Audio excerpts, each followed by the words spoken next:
US Iran युद्ध के द्वितीय दौर की शांति वार्ता जो कि आज इस्लामाबाद में होने वाली थी,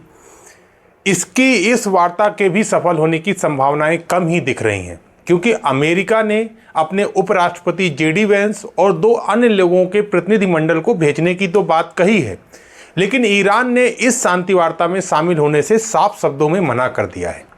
लेकिन बात यह है कि जब ईरान ने इस शांति वार्ता में शामिल होने से मना क्यों करा,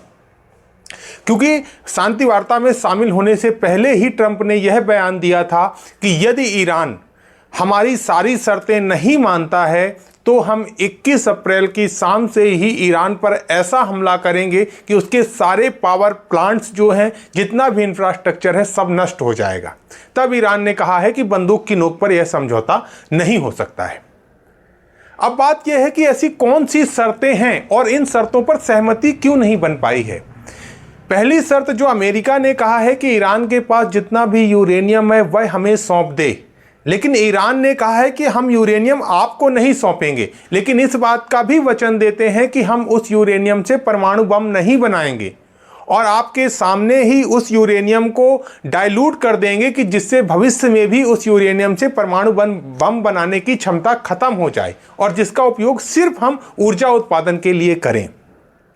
दूसरी जो ईरान की तरफ से शर्त थी कि आप हमारे व्यापारिक प्रतिबंधों को हटाइए, लेकिन अमेरिका ने भी ईरान की यह शर्त पूर्णतः नहीं मानी। अमेरिका कुछ व्यापारिक प्रतिबंध हटाने के लिए सहमत हुआ था, लेकिन ईरान ने कहा है कि शांति समझौता तभी होगा जब आप पूरे व्यापारिक प्रतिबंध हटाएं।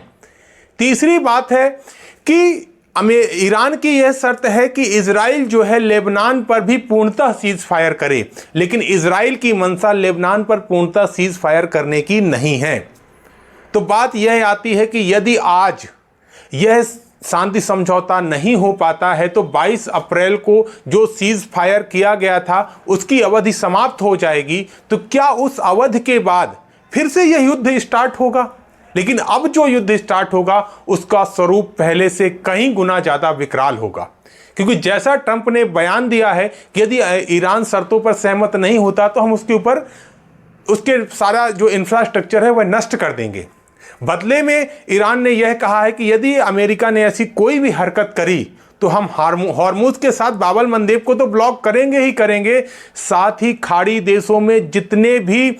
पेट्रोलियम रिसोर्सेस हों, चाहे अरब हो, चाहे यूएई हो, चाहे वो कतर हो, चाहे कोई भी खाड़ी देश हो, उसके सभी पेट्रोलियम रिसोर्सेस को हम नष्ट कर देंगे। यानी पूरी दुनिया खाड़ी देशों के पेट्रोलियम रिसोर्सेस पर निर्भर है। यदि ये रिसोर्सेस खत्म हो गए तो पूरी दुनिया की अर्थव्यवस्था कोलैप्स कर जाएगी, नष्ट हो जाएगी और फिर से मानव जीवन उसी पाषाण काल में पहुंच जाएगा। यानी यह युद्ध पूरी दुनिया की दशा और दिशा बदल कर रख देगा। वैसे तो ट्रंप की धमकियों में कोई आधार नहीं है, कई बार वो बात पहले धमकियां देते हैं और बाद में माफियां मांगते हैं, लेकिन यदि इस बार ऐसी कोई स्थिति उत्पन्न होती है